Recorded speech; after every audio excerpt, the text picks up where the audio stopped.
alma majestosa em acordes de inigualável beleza, tornando o mundo celestial ainda mais harmonioso à medida que atrai das esferas mais altas melodias que espalha, vibrantes, através das regiões celestes. Encontramos aqui também os mestres da pintura e da escultura, descobrindo novos matizes de cores, novas curvas de harmonia ainda não sonhadas. Outros aqui vivem também, que foram mal-sucedidos, apesar de suas grandes aspirações, e que agora se ocupam em transmutar seus anseios em poderes, seus sonhos em faculdades que serão suas em outra vida. Os pesquisadores da natureza que estão aprendendo os seus segredos ocultos. Diante dos seus olhos, sistemas de mundo se desdobram com todos os seus mecanismos ocultos, com a trama sucessiva de elaborações de inimaginável delicadeza e complexidade. Eles voltarão à Terra como grandes descobridores, com infalíveis intuições dos processos misteriosos da natureza. Encontramos ainda neste quarto céu, estudantes do conhecimento mais profundo, discípulos ansiosos e reverentes que procuraram encontrar os instrutores da raça e aspiraram a encontrar-se com o mestre, estudantes que estudaram com paciência todos os ensinamentos de qualquer dos grandes guias espirituais da humanidade. Aqui as suas aspirações se realizam, e aqueles que eles procuravam, aparentemente em vão, são agora seus instrutores. Essas almas buscadoras bebem avidamente a sabedoria celeste, e atentas às instruções do seu mestre, crescem e progridem rapidamente. Elas voltarão à Terra para instruir e iluminar, distinguindo-se pela elevada missão de instrutores. Inúmeros estudantes na Terra, inconscientes destas elaborações sutis, preparam um lugar no quarto céu enquanto se encontram com uma real devoção sobre páginas de algum instrutor ou gênio, sobre os ensinamentos de alguma alma elevada. Estão formando, sem que o saibam, entre eles e o mestre que veneram, um elo que se manifestará no mundo celeste, atraindo-os a uma mútua comunhão. Assim como o Sol, cujos raios penetram simultaneamente em vários compartimentos de um grande edifício, e cada compartimento recebe a claridade conforme sua capacidade receptora. Também no mundo celeste estas grandes almas resplandecem em centenas de imagens mentais delas mesmas, criadas por seus fiéis discípulos, suprindo-as com vida, com a sua essência, de forma que cada estudante tem seu mestre como instrutor, sem que este deixe de iluminar com sua vida todos os outros que o veneram. Os seres humanos residem, pois, nestes mundos celestes da forma durante longos períodos determinados proporcionalmente pela quantidade de material colhido na Terra. Tudo que na última vida pessoal pôde colher de bom, encontra aqui o seu perfeito desenvolvimento, sua inteira realização até nos menores detalhes. Depois, como já vimos, quando tudo estiver esgotado, quando a última gota do cálice da alegria tenha sido bebida, quando a última migalha do festim celeste estiver consumida, tudo que possui um valor permanente e se transformou em faculdade, é absorvido no interior do corpo causal e o pensador se descarta dos últimos vestígios do corpo mental, o qual lhe permitiu manifestar-se nos níveis inferiores do mundo celeste. Sem o seu corpo mental, vive então em seu próprio mundo, a fim de assimilar tudo o que, de sua colheita possa achar como matéria adequada para expressão em tão elevada região. Um vasto número de almas contatam apenas por um momento o nível mais baixo do mundo sem forma, tomando um breve refúgio ali, pois que todos os seus veículos inferiores se dissolveram. Porém, o seu estado é tão embrionário que não tem ainda nenhum poder ativo, que as capacite a funcionar independentemente nesta região, e essas almas tornam-se inconscientes quando o corpo mental entra em dissolução. Mas, por um instante, sua consciência é reanimada e um relâmpago de memória ilumina todo o seu passado, tornando visíveis todas as causas que o geraram. Um lampejo de presciência ilumina o seu futuro, e elas podem ver os efeitos que vão manifestar-se na próxima existência. Essa é a única experiência do mundo sem forma que a maior parte dos seres humanos consegue, porque aqui, como sempre, A colheita é proporcional ao que se semeia, e como poderiam aqueles que nada semearam para essa região sublime, esperar colher algo ali? Entretanto, muitas são as almas que, durante sua vida terrestre, graças aos pensamentos profundos e uma nobre conduta, lançaram inúmeras sementes cuja colheita ocorre nesta quinta região celeste, a mais inferior das três do mundo sem forma. Grande é agora sua recompensa por se colocarem assim tão acima da servidão da carne e das paixões, e elas começam a sentir a vida real do ser humano, a existência sublime da alma, livre das vestimentas que pertencem aos mundos inferiores.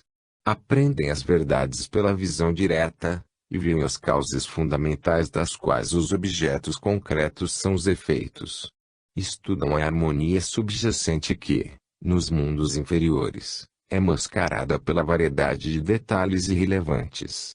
Obtêm assim um profundo conhecimento da lei e aprendem a reconhecer, em suas operações imutáveis nos mundos inferiores, efeitos que parecem os mais desconexos.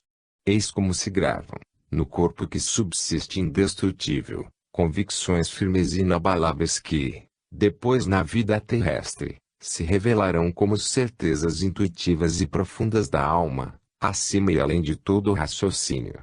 Aqui também o homem estuda seu passado, descobrindo com cuidado as causas que criou e percebendo suas interações, as consequências que daí resultam e vê quais serão seus efeitos nas futuras existências. No sexto céu encontramos almas mais adiantadas que, em sua vida física, pouca atração tiveram pelas coisas terrenas e que devotaram todas as suas energias à vida superior, intelectual e moral.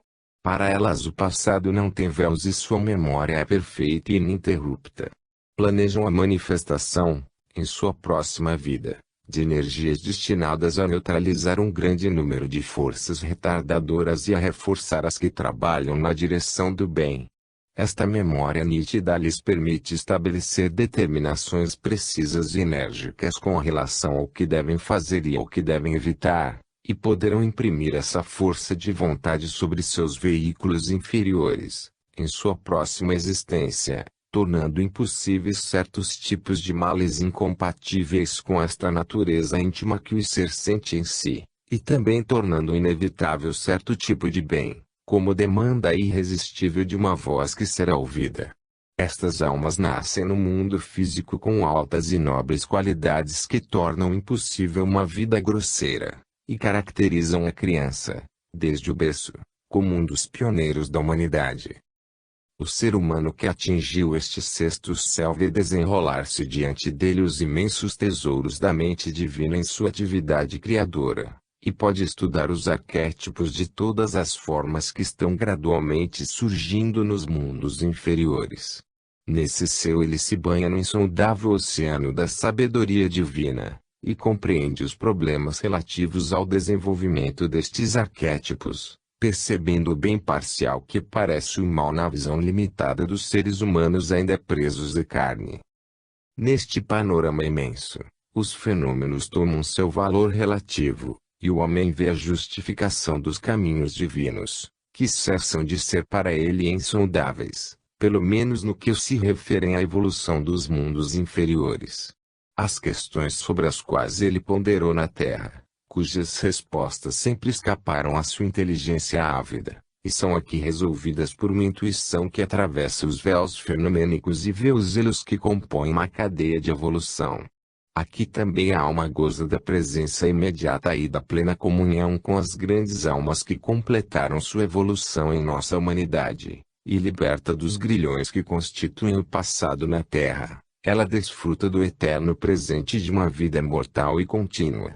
Aqueles a quem chamamos aqui os mortos ilustres, naquele céu são os vivos gloriosos, e a alma humana inebriada pela sua presença, cresce a semelhança deles à medida que a poderosa harmonia desses gloriosos seres afina a vibrante natureza da alma com a sua tônica.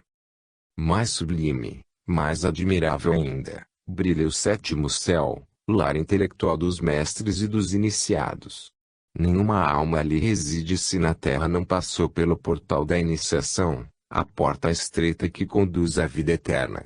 Este mundo é a fonte dos mais poderosos estímulos intelectuais e morais que se derramam sobre a terra, deles se difundem, em correntes revigoradoras da mais sublime energia.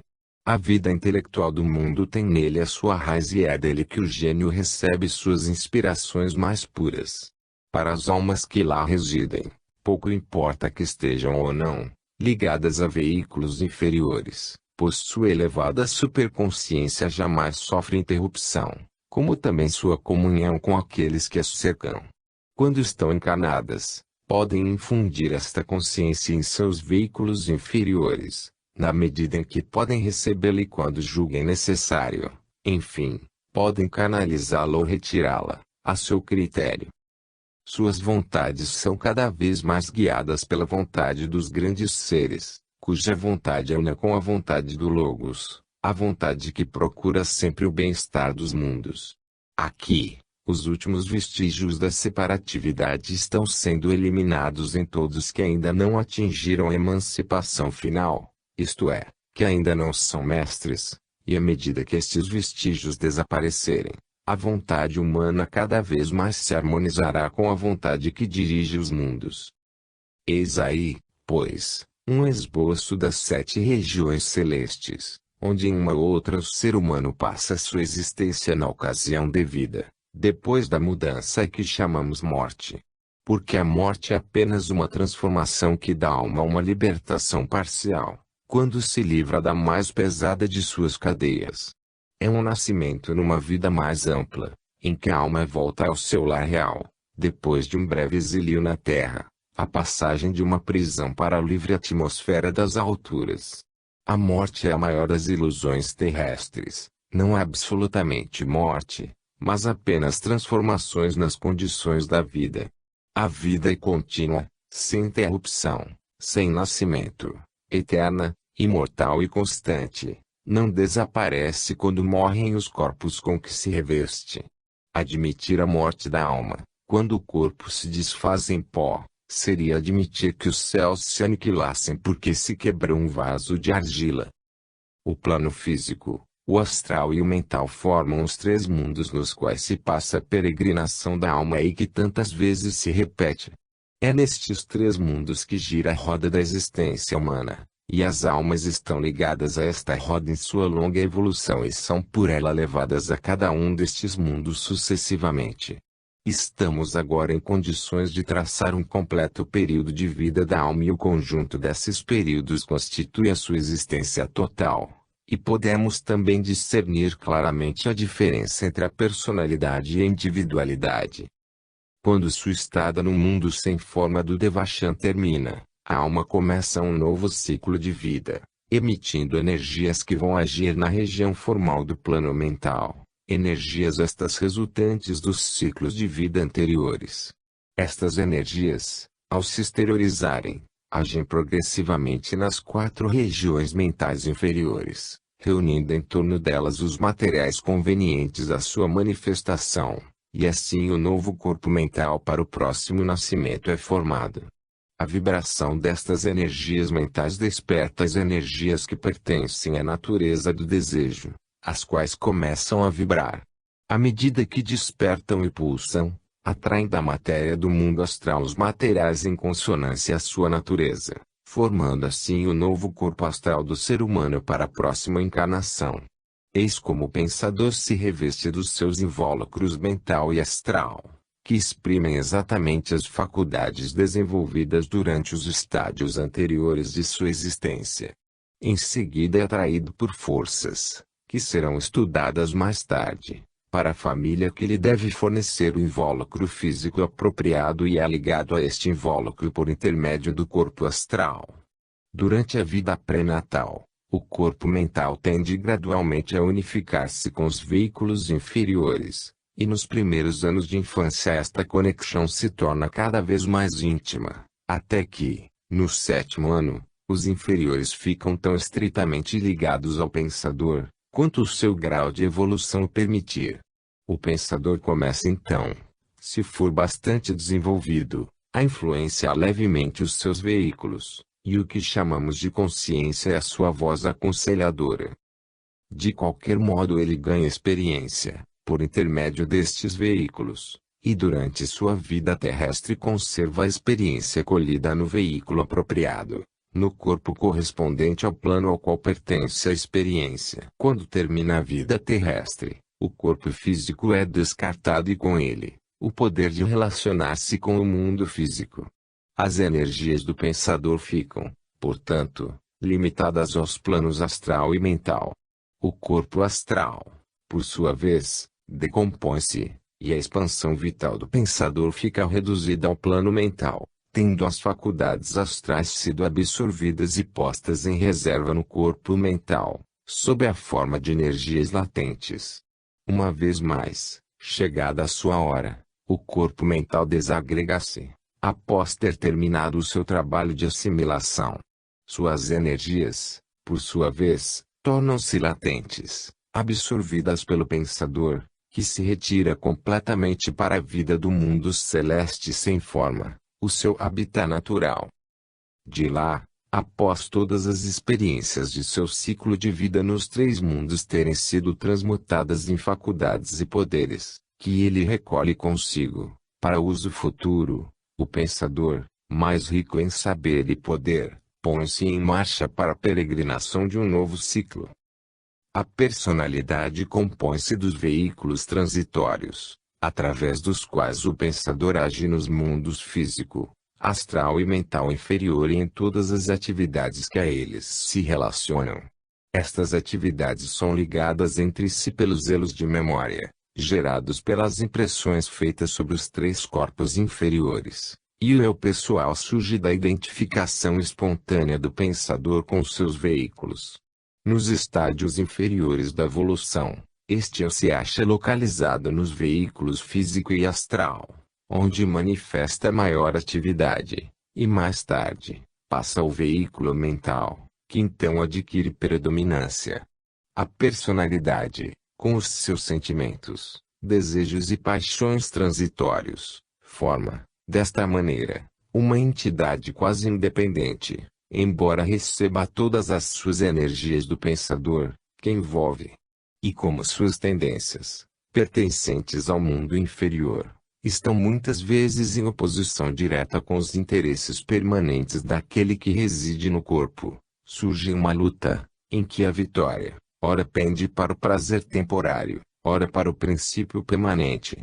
A vida de uma personalidade começa quando o pensador forma o seu novo corpo mental, e persiste até a dissolução deste corpo, quando termina sua passagem na região formal do Devachan. A individualidade é o próprio pensador, a árvore imortal que projeta todas estas personalidades como folhas que perduram ao longo da primavera, do verão e do outono da vida humana. Tudo que as folhas absorvem e assimilam enriquece a seiva que circula nos seus vasos. Quando vem o outono, esta seiva se refugia no tronco gerador, e a folha seca morre e cai. Só o pensador vive para sempre. Ele é aquele para quem a hora jamais soará, o eterno adolescente que, segundo diz o Bhagavad Gita, toma seus corpos e em seguida os abandona, como vestimentas usadas que despimos para nos revestir de novas. Cada personalidade é um novo papel para o imortal ator, que entra em cena inúmeras vezes.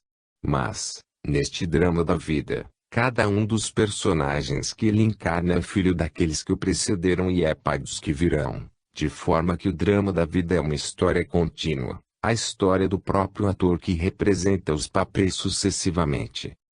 A vida do pensador limita-se aos três mundos que acabamos de estudar, enquanto ele percorre os primeiros estágios da evolução humana. Na evolução da humanidade haverá uma época futura em que a sua existência transcorrerá em níveis mais elevados e a reencarnação será apenas uma recordação. Mas, enquanto girar a roda dos nascimentos e das mortes, e os seres humanos permanecerem ligados a ela pelos desejos relativos aos três mundos, é nestes que a sua vida transcorre. Podemos agora dirigir nossas vistas para os reinos que se estendem além dos três planos descritos, embora pouco pode-se dizer deles que seja útil ou inteligível. Entretanto, As poucas palavras que se diga sobre ele são indispensáveis para o delineamento da sabedoria antiga. Capítulo 6. Os planos búdico e nirvânico. Vimos que o homem é um ser inteligente e autoconsciente, o pensador, revestido de envoltórios ou corpos pertencentes aos planos mental inferior, astral e físico. Resta-nos estudar, agora, o espírito que é o seu ser mais interno, a fonte de onde ele procede. O espírito divino, um raio emanado do Logos e que de seu ser essencial participa, tem a tríplice natureza do próprio Logos, e a evolução do ser humano como tal, consiste na manifestação gradual destes três aspectos que se desenvolvem do estado latente ao estado ativo, reproduzindo assim, em miniatura, no ser humano, a própria evolução do universo. Eis porque ele é chamado de microcosmo, sendo o universo o macrocosmo, também é chamado de espelho do universo, a imagem ou o reflexo de Deus. Finalmente, o axioma antigo, como em cima, é embaixo, exprime a mesma correspondência. É nesta divindade que está a garantia da vitória final do ser humano. Esta é a força motriz que torna a evolução, ao mesmo tempo, possível e inevitável, a força ascensional que lentamente domina todos os obstáculos e todas as dificuldades. Ela é a presença que Matthew Arnold percebia vagamente quando escreveu que é do poder, e não de nós mesmos, a tendência para a perfeição, mas ele se enganava ao pensar não de nós mesmos, porque o mais íntimo de todos os seres, não os nossos seres separados, é na verdade o nosso ser. Este ser é o uno, eis porque o chamamos de mônada, e devemos nos lembrar que esta mônada é a vida projetada do Logos, contendo em si, em germe, ou em estado de latência, todos os poderes e atributos divinos. Estes poderes vão se manifestando pelos choques provenientes do contato com os objetos do universo, no qual a mônada é projetada. Do atrito produzido nascem respostas vibratórias da vida submetida aos seus estímulos, e as energias desta vida passam, uma a uma, do estado latente ao estado ativo. A mônada humana, assim chamada para distingui-la, apresenta, como já dissemos, os três aspectos da divindade, porque ela é a imagem perfeita de Deus. No ciclo humano estes três aspectos desenvolvem-se sucessivamente. Estes aspectos são os três grandes atributos da vida divina, como se manifestam no universo: a existência, a bem-aventurança e a inteligência que os três Logos manifestam respectivamente com toda a perfeição possível, dentro dos limites da manifestação. No ser humano estes aspectos se desenvolvem em ordem inversa: a inteligência, a bem-aventurança e a existência implicando a manifestação dos poderes divinos. Até o presente, em nosso estudo da evolução humana, temos observado o desenvolvimento do terceiro aspecto da divindade oculta, em que a consciência se apresenta como inteligência. Manas, o pensador, a alma humana, é a imagem da mente universal, do terceiro Logos, e toda sua longa peregrinação nos três planos inferiores é consagrada à evolução deste terceiro aspecto, o lado intelectual da natureza divina do ser humano. Enquanto esta evolução ocorre, podemos considerar que as outras energias divinas, a fonte oculta de sua vida, estão como que mais em preparação, pairando sobre o ser humano do que desenvolvendo ativamente suas forças dentro dele. Elas atuam entre si, e manifestas. No entanto, a preparação destas forças para sua manifestação prossegue lentamente, elas estão sendo gradualmente despertadas dessa vida imanifestada, que chamamos de latência, pela energia sempre crescente das vibrações da inteligência. O aspecto de bem-aventurança começa a emitir suas primeiras vibrações. As tênues palpitações de sua vida manifestada fazem-se vagamente sentir. Esse aspecto de bem-aventurança é chamado Buddhi na terminologia teosófica. Este nome é derivado do termo sânscrito que significa sabedoria, e o princípio assim designado pertence ao quarto plano do universo, o plano búdico, onde a dualidade ainda subsiste, mas onde não há mais separatividade. Em vão, busco palavras para exprimir esta ideia, pois elas pertencem aos planos inferiores, onde a dualidade e a separatividade estão sempre ligadas, embora uma concepção aproximada possa ser atingida. É um estado em que cada um de nós se sente uma individualidade, com uma nítida e viva intensidade que não pode ser alcançada nos planos inferiores, e onde cada um, no entanto, sente que encerram-se todos os seres, que é uno com todos eles, de modo inseparável. O que mais se aproxima disto na Terra é a condição de duas pessoas unidas por um amor puro, intenso, que as faz sentirem-se enlaçadas como uma só pessoa, de forma tal que pensam, sentem, agem e vivem como uma só pessoa, sem enxergarem barreira alguma, nenhuma diferença, nem o meu nem o teu, nenhuma separação. É uma longínqua ressonância deste plano que faz com que os seres humanos procurem a felicidade na união entre eles de objeto de seus desejos, qualquer que seja este objeto, o isolamento completo e a perfeita miséria. Achar-se nu, despojado de tudo, suspenso no abismo do espaço, numa solidão total, nada mais havendo senão um indivíduo solitário, sentir-se isolado de tudo, encerrado no seu eu separado. Não pode a imaginação conceber horror mais intenso. A antítese deste inferno é a união, e a união perfeita é a perfeita felicidade. Quando este aspecto de bem-aventurança do ser começa a emitir suas vibrações, estas, como nos planos inferiores, atraem a matéria do plano em que funcionam, e assim se forma gradualmente o corpo búdico ou o corpo de bem-aventurança, como é chamado mais propriamente. Nota: esta é Anandamaya Kosa, ou veste de bem-aventurança dos Vedantinos. É também o corpo do Sol, o corpo solar, como algumas vezes faz menção os Upanishads. A única maneira pela qual o ser humano pode contribuir para a elaboração desta forma gloriosa é cultivar o amor puro, desinteressado, universal e beneficente, o amor que nada pede para si, isto é, que nem é parcial, nem procura algo em troca do amor. Esta efusão espontânea de amor é o mais característico dos atributos divinos que nada pede. O puro amor trouxe o universo à existência. O puro amor o mantém. O puro amor o eleva para a perfeição, para a bem-aventurança.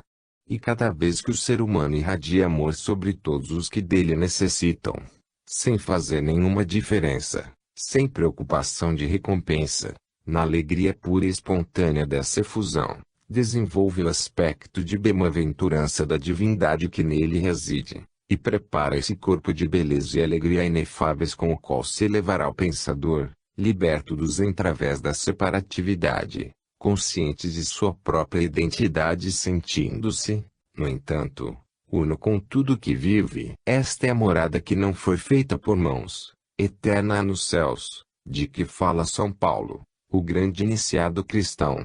Ele exaltava a caridade, o amor puro, acima de todas as outras virtudes, porque somente desse modo pode o ser humano contribuir na terra para a edificação desta gloriosa morada. Por uma razão análoga, os budistas chamam a separatividade a grande heresia, e a união é o objetivo a que se propõem os hindus. Atingir a libertação é desprender-se das limitações que nos dividem, e o egoísmo é a raiz do mal, o qual, uma vez destruído, é a destruição de toda a dor. O quinto plano, o nirvânico, é o plano do mais alto aspecto humano do Deus que está em nós, e este aspecto é chamado pelos teosofistas de Atma ou ser. É o plano da existência pura, dos divinos poderes em sua plena manifestação em nosso quíntuplo universo. O que existe mais além, no sexto e sétimo planos, está oculto na inconcebível luz de Deus. Esta consciência átmica ou nirvânica é a que atingem os grandes seres, as primícias de nossa humanidade, que concluíram o ciclo da evolução humana, recebendo, então, o nome de mestres. Nota: são, também, chamados Mahatmas, grandes espíritos e Jivamuktas, ou almas libertas, que mantém corpos físicos a fim de ajudar o progresso da humanidade. Muitos outros grandes seres vivem igualmente no plano nirvânico. Eles resolveram por si mesmos o problema que consiste em aliar a ciência da individualidade à ausência de toda separatividade, e vivem como inteligências imortais, perfeitas em sabedoria, amor e poder. Quando a mônada humana emerge do seio do Logos, é como se, do luminoso oceano de Atma, um minúsculo fio de luz se destaca de tudo mais por uma película de matéria búdica, e do qual pende uma centelha que fica encerrada em um invólucro ovoide de matéria pertencente aos níveis sem forma do plano mental. O centelha pende da chama pelo fio mais tênue de Foat. À medida que a evolução prossegue, este ovo luminoso se torna maior e mais opalescente, e o fio tênue se transforma em um canal de largura crescente, através do qual flui, cada vez mais abundante, a vida átmica. Finalmente, estes três elementos se fundem, o terceiro no segundo, e estes dois assim em conjunto, no primeiro, e permanecem unidos como chamas que se confundem, sem que seja possível mais distingui-los. A evolução humana, no quarto e quinto planos, pertence a um período futuro de nossa raça, mas os que escolhem o caminho árduo do progresso mais rápido, podem fazê-lo agora, conforme será explicado mais tarde. Neste caminho, o corpo de bem-aventurança evolui rapidamente, o homem começa a viver conscientemente nesta região sublime e conhece a felicidade produzida pela ausência das barreiras exclusivistas, a sabedoria que o invade quando desaparecem as limitações da inteligência. A alma fica, então, liberta da roda que a liga aos mundos inferiores e pode assim até gozar a liberdade perfeita do plano nirvânico. A consciência nirvânica é a antítese do aniquilamento. É a existência elevada a uma realidade e intensidade inconcebíveis para quem apenas conhece a vida dos sentidos e da mente. Comparar a consciência nirvânica do homem ligado à terra é pôr o esplendor do sol do meio-dia ao lado do clarão de um pavio de vela. Querer confundir a consciência nirvânica com o aniquilamento, sob o pretexto de que no nirvana os limites da consciência terrestre desaparecem, é assemelhar-se a alguém que, tendo apenas contemplado candeeiros, afirma que nenhuma luz pode existir sem ser produzida por uma mecha imersa em cera. O nirvana existe e aqueles que ali entraram e participam desta gloriosa vida, deram testemunho, outrora, nas escrituras do mundo, e hoje continua esse testemunho por outros da nossa humanidade, que já transcenderam a escala sublime da humanidade perfeita e ficam em contato com a Terra a fim de que a nossa humanidade, em sua ascensão, possa, sem vacilações, vencer todas as dificuldades. No Nirvana residem os seres poderosos que concluíram a sua evolução humana em universos anteriores, e surgiram com o Logos, quando ele se manifestou para trazer à existência o nosso universo. Eles são seus ministros no governo dos mundos, os agentes perfeitos de sua vontade. Os senhores de todas as hierarquias dos deuses e os seres, que servem sob suas ordens e que vimos trabalhar nos planos inferiores, têm aqui sua residência, porque o Nirvana é o coração do universo, de onde irradiam todas as suas correntes da vida cósmica. Daqui o grande alento emerge, a vida de todas as coisas. E aqui este alento emergirá quando o universo atingirá o seu termo. Nirvana é a glória perfeita, sem nuvens e sem véus, o fim supremo. A fraternidade da humanidade, ou melhor, a fraternidade de todos os seres, encontra nos planos espirituais, átmico e búdico, a sua base verdadeira, porque somente neles existe a unidade, somente neles existe a afinidade perfeita. O intelecto é, no ser humano, o princípio separativo, que distingue o eu do não eu, que tem a consciência de si mesmo, e considera tudo mais como exterior e estranho, o princípio combativo que luta e se afirma aí. A partir do plano do intelecto, o mundo nos apresenta um cenário de conflitos, tanto mais ásperos quanto maior for a parte que o intelecto tomar.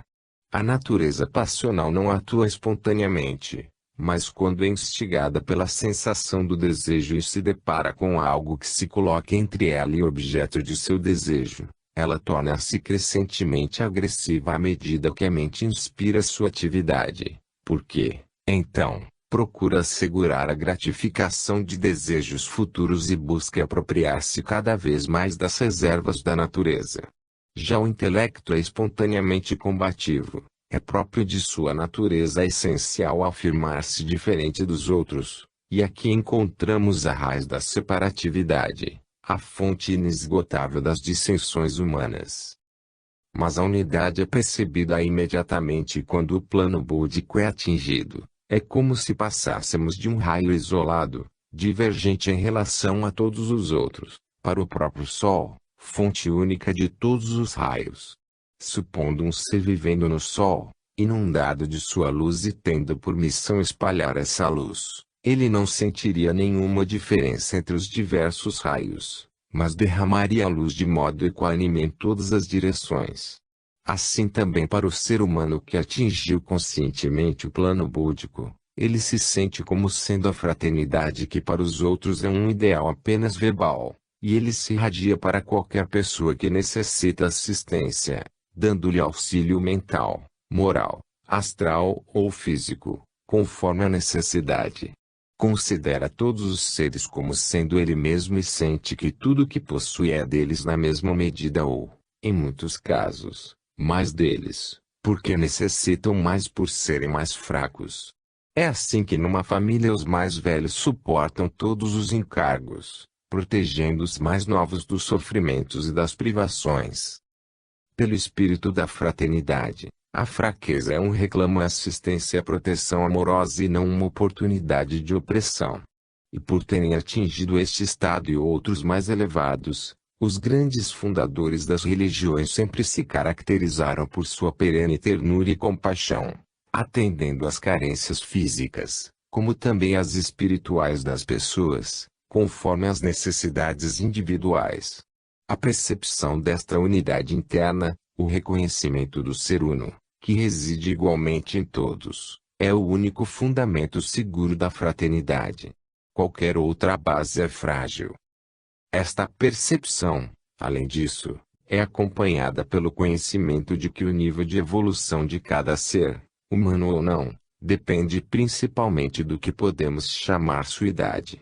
Alguns começam a sua peregrinação através dos tempos, muito mais tarde do que outros e, embora as potencialidades sejam as mesmas em todos, alguns as desenvolveram de modo mais completo do que outros. E isto apenas porque tiveram mais tempo do que seus irmãos jovens. Censurar e menosprezar as almas germinais ou infantis que nos cercam por não terem atingido nosso grau de evolução é o mesmo que menosprezar e censurar a semente por não ser ainda flor, o broto por não ter dado fruto, a criancinha por não ser já adulto. Nós não nos repreendemos por não sermos semelhantes aos deuses e sabemos que com o tempo alcançaremos o grau que ocupam hoje nossos irmãos mais velhos. Então, por que censurar as almas mais jovens que ainda não são semelhantes a nós? O termo fraternidade implica, pois, identidade de origem e desigualdade de desenvolvimento e, portanto, representa exatamente o laço que existe entre todas as criaturas do universo, o da identidade da vida essencial e diferenças de grau na manifestação desta vida. Somos unos em nossa origem, unos no método de nossa evolução, unos em nosso objetivo, e as nossas diferenças de idade e de nível não podem senão encorajar a formação dos laços mais delicados e íntimos. Tudo que um homem fizer por seu irmão carnal, a quem ama mais que a si mesmo, deve fazer a todos os que com ele partilham da vida una. Os seres humanos excluem os seus irmãos de seus corações por diferenças de raça, de classe, de país, mas quem é sábio pelo amor, coloca-se acima de todas essas diferenças mesquinhas. Vê que a vida de todos os homens flui da mesma fonte e considera a todos como membros de sua própria família. A percepção intelectual desta fraternidade, e o esforço para vivê-la praticamente, estimulam a tal ponto a natureza superior do homem, que se tornou o único objetivo obrigatório da sociedade teosófica, o único artigo de crença que devem aceitar todos os que queiram associar-se a ela. Viver esta fraternidade, mesmo em uma pequena medida, purifica o coração e aclara a visão, e vivê-la perfeitamente seria apagar todas as manchas da separatividade, fazendo irradiar em nós, como através de um cristal sem mácula, a pura luz do ser. Jamais esqueçamos que esta fraternidade existe, mesmo que os seres humanos a ignorem ou a neguem. A ignorância humana não muda as leis da natureza, nem pode alterar sua marcha contínua e irresistível na medida da espessura de um fio de cabelo. Suas leis esmagam todos que se opõem a elas, destruindo tudo que não está em harmonia com elas. Eis porque nenhuma nação pode subsistir se ultrajar a fraternidade, nenhuma civilização pode perdurar se basear-se em sua antítese. A fraternidade não está para ser feita, ela existe. Depende de nós harmonizarmos as nossas vidas com ela, se quisermos que nós e nossas obras não pereçam. Pode parecer estranho a alguns que o plano búdico, para eles algo vago e irreal, influenciasse assim todos os planos inferiores a ele, e que suas forças reduzissem a pedaços tudo o que não pode se harmonizar com elas nos mundos inferiores. Entretanto, é assim porque este universo é uma expressão de forças espirituais, e elas são as energias reguladoras e modeladoras que a tudo permeiam e que, lenta, mas seguramente, trazem todas as coisas sob seu domínio. Daí se conclui que esta fraternidade, que é uma unidade espiritual, é muito mais real que qualquer organização exterior. Não é uma forma, mas uma vida que com sabedoria e doçura, ordena todas as coisas. Pode revestir-se de inumeráveis formas, adequadas às épocas, mas a vida é una. Felizes os que veem a sua presença e se tornam os canais de sua força vivificadora. O estudante tem agora diante de si os componentes da constituição humana e as regiões às quais esses componentes pertencem, respectivamente. Uma recapitulação resumida lhe possibilitará ter uma ideia nítida deste conjunto complexo.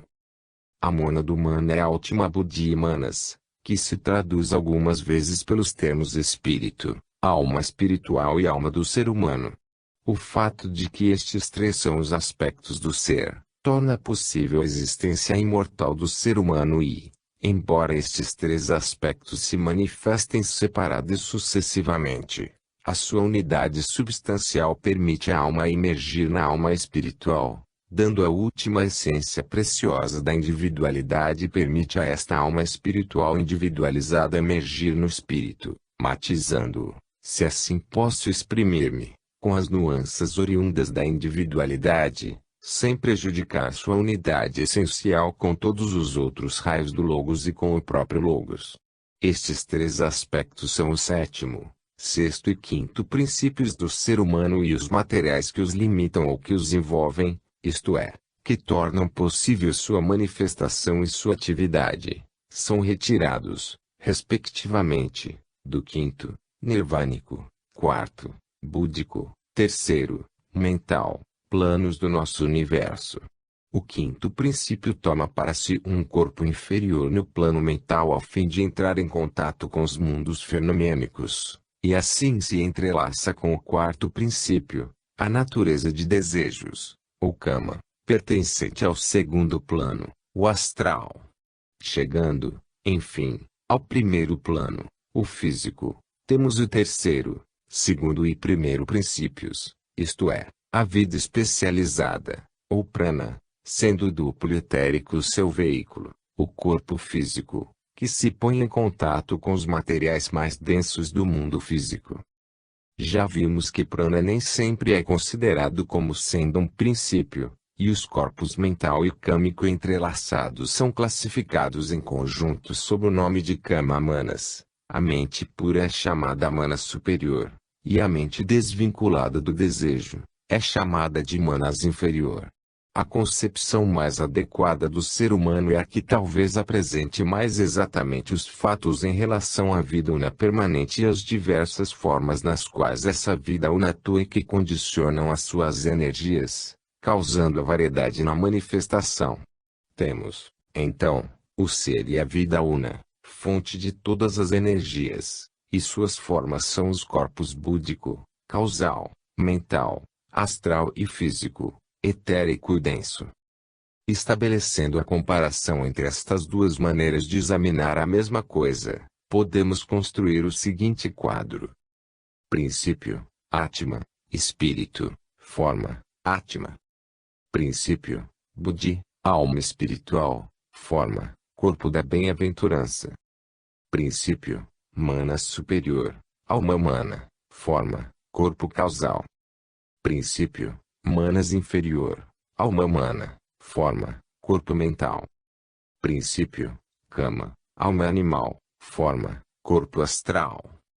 Princípio, Linga Sharira, forma, duplo etérico. Princípio, Stula Sharira, forma, corpo físico.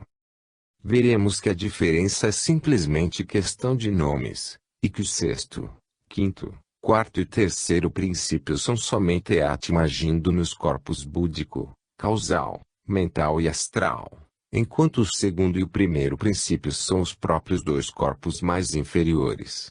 Esta brusca mudança na nomenclatura pode causar confusão na mente do estudante, e como H.P. Blavatsky, nossa veneranda instrutora, expressou muita insatisfação com a nomenclatura então aceita, considerando-a confusa e desorientadora, desejou que outros, inclusive eu, tentassem melhorá-la. Assim os nomes acima são aqui adotados como descritivos e simples e expressam os fatos. Os diversos corpos sutis do homem, cujo estudo acabamos de terminar, formam em seu conjunto o que geralmente é chamado a aura do ser humano. Esta aura tem a aparência de uma nebulosidade luminosa de forma ovoide, no meio da qual se acha o corpo físico denso, e devido ao seu aspecto, tem sido muitas vezes considerada como sendo apenas uma nuvem. O que geralmente se chama de aura é aquela parte dos corpos sutis que se estendem além dos limites do corpo físico, cada corpo possuindo por si mesmo uma forma completa e penetrando os que são mais densos do que ele, e seu tamanho é maior ou menor, conforme o seu desenvolvimento. Todas as suas partes que excedem a superfície do corpo físico compõem, pois, o que é chamado de aura, ou seja, o conjunto que contém parte do duplo etérico, do corpo astral, do corpo mental e do corpo causal e, em raros casos, do corpo búdico iluminado pela irradiação de Atma. A aura é, ora impura, espessa e manchada, ora magnificamente resplandecente no tamanho, no brilho e cor. Seu aspecto depende inteiramente do grau de evolução atingido pelo ser humano, do desenvolvimento de seus diversos corpos, do caráter moral e mental que desenvolveu. Todas as suas paixões cambiantes, desejos e pensamentos manifestam-se nela como forma, cor e luz, um conjunto que pode ser visto e compreendido pelo observador, se tiver capacidade para isso. O caráter está estampado nela, assim como as alterações passageiras, e nenhuma dissimulação é possível nela, como é na máscara que chamamos de corpo físico. O crescimento da aura em tamanho e beleza é o índice inconfundível do progresso do ser humano e testemunha o desenvolvimento e a purificação do pensador e dos seus veículos. Capítulo 7. A reencarnação. 1. Estamos agora em condições de estudar uma das doutrinas essenciais da sabedoria antiga, a doutrina da reencarnação. A ideia que fizermos desta doutrina será tanto mais clara e mais conforme à ordem natural, quanto mais considerarmos universal a reencarnação, em princípio, para em seguida passarmos ao caso particular da reencarnação da alma humana. Ao estudá-lo, ele é geralmente destacado de seu lugar na ordem natural, e estudado à parte como um fragmento isolado, o que prejudica muito a sua compreensão porque toda a evolução consiste de uma vida que se expande, que passa de forma em forma à medida que se desenvolve e acumula em si todas as experiências alcançadas por meio das formas. A reencarnação da alma humana não é a introdução de um princípio novo na evolução, mas a adaptação do princípio geral a condições novas, resultantes da individualização da vida em contínua evolução. O Sr. Lafcadio expressou-se bem a respeito desta questão ao tratar da influência exercida pela ideia da pré-existência sobre o pensamento científico do Ocidente. Diz ele: com a aceitação da doutrina da evolução, velhas formas de pensamento se esfacelaram. De todas as partes, ideias novas surgiram para tomar o lugar dos dogmas desgastados e vemos agora o espetáculo de um movimento intelectual geral em direções curiosamente paralelas à filosofia oriental. A rapidez sem precedente e a diversidade do progresso científico durante os últimos 50 anos, não podiam deixar de produzir, fora dos meios científicos, uma excitação intelectual igualmente sem precedente. Que os organismos mais elevados e complexos evoluíram a partir dos mais elementares e mais simples, que uma base física comum de vida é a substância de todo o mundo vivo, que nenhuma linha de separação pode ser estabelecida entre o animal e o vegetal, que entre a vida e a não-vida há somente uma diferença de grau, e não uma diferença específica, que a matéria não é menos incompreensível que a mente, sendo ambas apenas as manifestações variáveis de uma única realidade desconhecida. Todas estas noções tornaram-se afirmações comuns da nova filosofia. Após o primeiro reconhecimento, mesmo pela própria teologia, da evolução física, foi fácil predizer que o reconhecimento da evolução psíquica não poderia ser por muito tempo retardada, porque a barreira levantada pelo velho dogma de impedir as pessoas de olharem para trás já fora derrubada. E hoje, para quem estuda a psicologia científica, a ideia da preexistência passou do domínio da teoria para o dos fatos, mostrando que a explicação budista do mistério universal é tão plausível como qualquer outra. Só um espírito superficial, escreveu o falecido professor Huxley, rejeitaria esta teoria como absurda.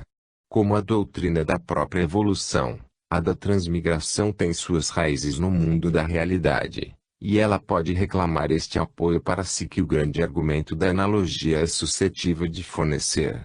Huxley, Evolução da Ética, página 61. Ed. 1894. Consideremos a mônada da forma, Atma Buddhi. Esta mônada, alento da vida emanada do Logos, contém em si todos os poderes divinos, mas como já vimos, em vez de manifestados e ativos, eles estão latentes. Serão despertados gradualmente pelos impactos externos, pois é da própria natureza da vida agitar-se em resposta às vibrações que atuam sobre ela. Como a mônada contém em si todas as possibilidades de vibrações, qualquer uma que afete despertará nela o poder vibratório correspondente, e deste modo todas as suas forças passarão, uma após outra, do estado latente ao estado ativo, e nisto está o segredo da evolução. O ambiente atua sobre a forma da criatura viva, e todas as coisas vivem, não nos esqueçamos. E esta ação, transmitida através da forma invólucro para a vida, a mônada interna, gera como resposta, vibrações que se irradiam da mônada para o exterior através do invólucro, projetando as suas partículas, por sua vez, em vibrações e redispondo-as em uma configuração correspondente ou adaptada ao impacto inicial. Este é o fenômeno da ação e reação entre o organismo e o ambiente, reconhecido por todos os biologistas e considerado, por alguns, como uma explicação mecânica satisfatória da evolução.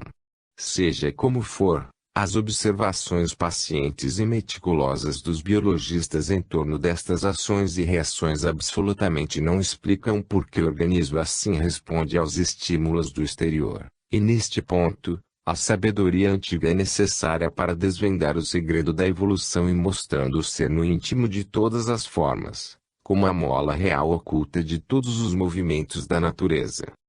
Uma vez compreendida esta ideia fundamental de uma vida que contém a possibilidade de responder a todas as vibrações que a atingem, vindas do universo exterior, sendo a resposta efetiva provocada pela atuação de forças externas sobre ela, teremos que captar uma outra ideia fundamental: a continuidade da vida e das formas.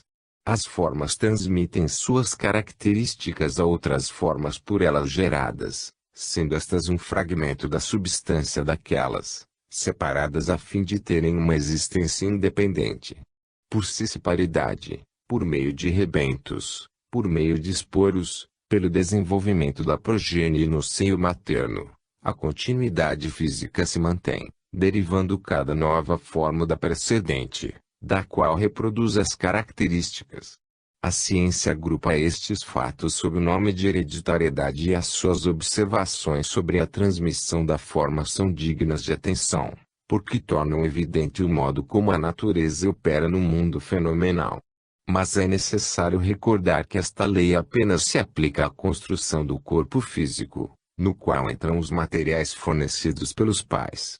As operações mais secretas desta mesma natureza, aquelas operações da vida, sem as quais a forma não poderia existir, foram inteiramente desprezadas, por não serem acessíveis à observação física, e esta lacuna só pode ser preenchida pelos ensinamentos da sabedoria antiga, dados por aqueles seres, que desde a mais alta antiguidade, empregaram poderes superfísicos de observação, gradualmente verificáveis por todos os discípulos que estudam pacientemente em suas escolas.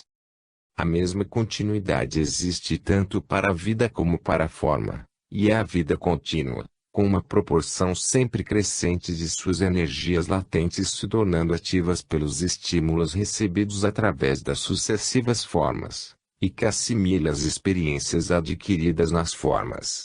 Com efeito, quando a forma perece, a vida conserva o registro dessas experiências nas energias expandidas despertadas por elas, e levando consigo esta reserva de energia acumulada, está pronta a animar novas formas derivadas das antigas. Enquanto ocupava a forma anterior, atuava nela, adaptando-a para expressar cada nova energia despertada. A forma transmite estas adaptações, entretecidas em sua substância, para a parte de si mesma separada, que chamamos sua progênie, a qual, provindo de sua substância, deve necessariamente reproduzir suas características. É nesta descendência que a vida se transfunde com todos os seus poderes despertos e a molda ainda mais, em um processo contínuo de expansão.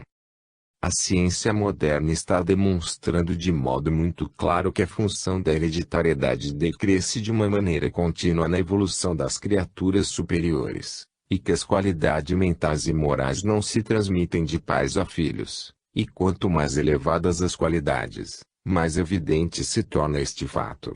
O filho do gênio é muitas vezes idiota, e vemos pais comuns dar nascimento a um gênio.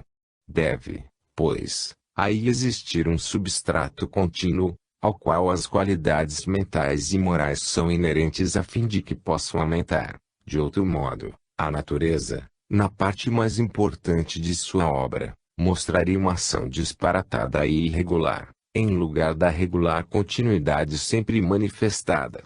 Neste assunto a ciência mostra-se muda, mas a sabedoria antiga nos ensina que este substrato contínuo existe, chamado mônada, que é o receptáculo de todos os resultados, reserva onde todas as experiências são acumuladas sob a forma de poderes crescentemente ativos.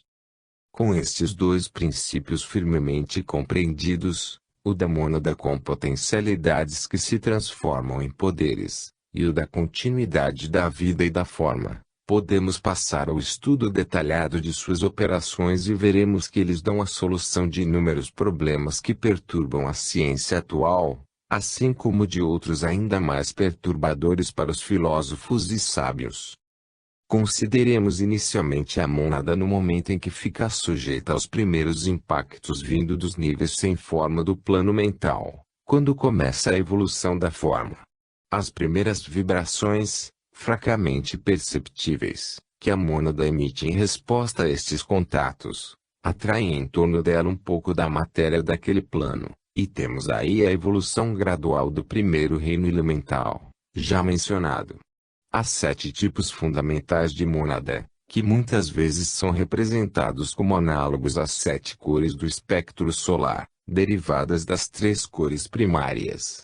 Cada um destes 7 tipos tem sua coloração própria que o caracteriza, e esta persiste através do ciclo eônico de sua evolução, afetando toda a sequência das formas vivas animadas pela mônada. Começa que o processo de subdivisão em cada um dos tipos de mônada,